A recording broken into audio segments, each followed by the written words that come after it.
కానీ తప్పు చేసిన వాళ్ళను చూస్తే ఆగట్లేదమ్మా. తప్పు నాయనా.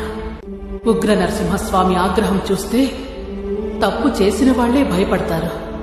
తప్పు చేయని వాళ్ళు భక్తితో చేతులెత్తి నమస్కరిస్తారు. మంచి వాళ్ళకి ధర్మరాజువే నువ్వే, తప్పు చేసిన వాళ్ళకి యమధర్మరాజువే నువ్వేనని ఈ జనం తెలుసుకుంటారు. వాళ్ళు భయపడుతున్నారని నువ్వు వెనకడుగు వేయాల్సిన అవసరం లేదు. తప్పును చంపే తప్పు లేదు.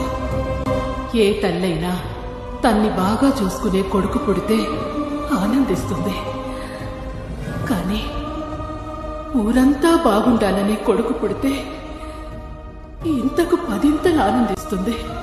సాక్షాత్తు ఆ నరసింహస్వామియే నరుడి రూపంలో నా కడుపున పుట్టాడు.